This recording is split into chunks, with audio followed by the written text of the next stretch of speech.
100 proof documents. Okay, it's not booze, it's not anything, it's just proofing. Proof. Go back over it 100%. Check everything out in the process.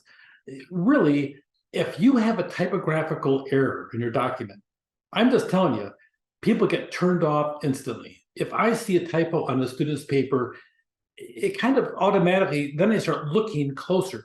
It might be, I might have a 7-page paper and boom, on the first page, they didn't capitalize this, they didn't do that or whatever. All of a sudden, my antenna go up. If it's a matter of I got a great cover page, if it's a matter of I got a table of contents, all of a sudden I start looking and saying, oh, this is really good. Impress everybody with your documents. That's a big part of the world of business because they're going to perceive you by what they see with their own eyes, what they hear with their own ears. That's a perception. You need to look crisp, clean, sharp, somebody they can trust when things go sideways. That's a big deal. And it's all reflected in the way you convey yourself.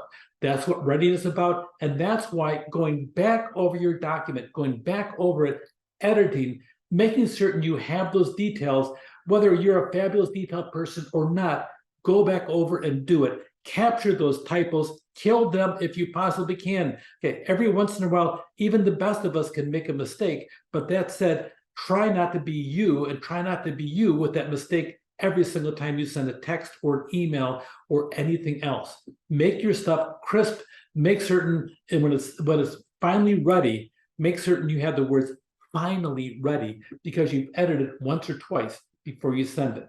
If you have a problem with it, have somebody help work with you on it. This is so critical because people will develop their impression of you in that company and that organization based upon what they see of you. And a lot of the times, what they see is what you write, what they believe you are is what you say. Once it's ready in its final form, once you've structured it, once you've gone through the draft process, it's time to proofread it.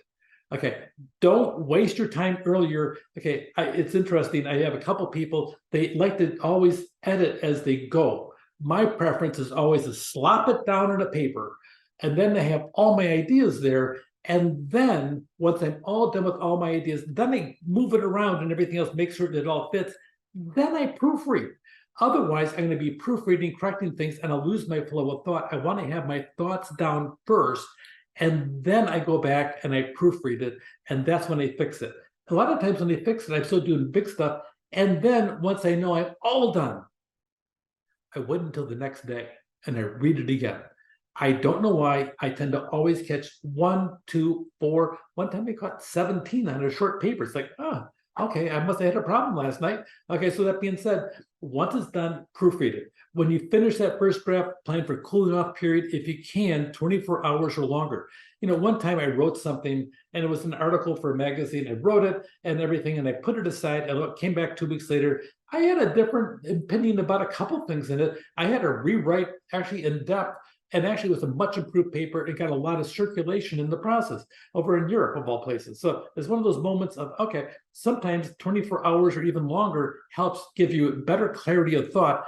Also, sometimes when you read something, it kind of clicks in. Says, I want this over here. Put it aside if you can, 24 hours. Sometimes you just can't do it. But if you can, look for spelling, look for grammar, look for the 4 different sentence types. If you're bored reading your own writing, what's going to happen to the person on the other end? They'll be bored when they first read the first sentence. Make certain your writing is interesting. Make sure your punctuation is consistent.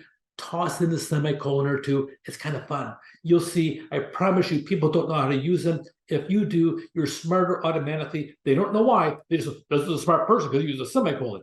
They don't even think that. They know that you know your grammar and they know you know how to use punctuation. That gives you a couple stars up. Names and numbers. Do not misspell somebody's name. Double check that all the time. Everybody likes their name. If you misspell their name, mispronounce it or whatever, they will not like you automatically because you were sloppy and didn't take the time out to know their name. Listen, I have a lot of international students. That being said, especially in the face-to-face setting, I work really hard trying to get those first names right because you know what? To that person, that's pretty important. So I take the time out, and even if my tongue stutters and stammers, I will try to get that name right because I know to that individual, it's very important. Make sure you get the names right, the numbers right, the format, lots of white space, make it look crisp and professional. Look for typos, misspelling, easily confused words. Sometimes your computer, you may sit down and have your computer, you save something to memory. The one problem I always have is the word the.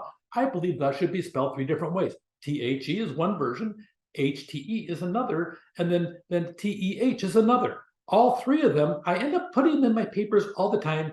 And fortunately, I had to go back and fix my dictionary in my computer because my computer, so once upon a time, I did a spell check and I accepted HTE for the spelling, and my computer doesn't recognize it. So I got to be careful. I would have to go back and fix my computer dictionaries. It's one of those moments of don't always trust your computer for proofreading.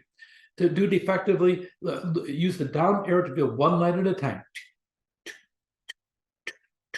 A lot of times in draft, you want to have your draft double-spaced the whole thing. Keep in mind, business format is paragraphs are single-spaced, double-spaced between paragraphs, left justified, ragged right. Look for typos, misspellings. Watch out for to and to, or then and then. Watch that. Look for missing words, inconsistencies. On a complex one, I'm telling you, print the thing. There's something about the difference between the print and the electronic, and it's not generational. It actually is physical. The physical copy, you'll be able to sit down and better proofread it than you will on a computer because your eyes get so used to the computer screen all the time. On a printed, it's a different format, and all of a sudden you'll be able to capture them better. If you can, double space them and set it aside. Proofread, look for errors, read the message twice. Okay, if you don't find anything wrong, okay, I question whether or not you did a good job proofreading. Almost for sure you're going to find something wrong and something you're going to change. Even the best of writers, enlist a proofreading buddy. It could be a relative you live with in your house. It could be your dog. If you have a really smart dog, especially a border collie, they can proofread for you. Okay, your 5th grader, whatever, they can probably do that too as well. Have somebody proofread it if you can. Use proofreading marks if you can, but regardless, use a pen to sit down and scratch things out that don't fit well and rewrite them, and then retype it and keep it going that way. Study the document for inconsistencies, ambiguous expressions. If it looks too wordy, it probably is. Ask the questions. Is it polished and clear to convince the reader that you're worth listening to? If it's not, you got a problem. How successful will it be? Does it say what I want it to say? I want to focus on this target audience. Does it really look like it's hitting them? How will you know if it succeeds? Will they buy your product? Will they listen to you? Will they actually have an appointment with you? Judge the success of your communication, get feedback. If the receiver responds to your message, say, what was the best part about it? And get the hang of the nuance as to what they're looking for. You know, your message is okay. I was going to buy this anyway. Well, that certainly takes a pin to your and pops your bubble, doesn't it? Okay, so that being said, sometimes that kind of clarity really helps you an awful lot. I really thought when you said this, oh, okay, thank you. That's a big thing. Their feedback can modify your future documents. 100 proof documents, it's a big deal. Here's the secret. Proofread, proofread, and proofread. Yeah, get a 100 proof document and you'll go far. Take care.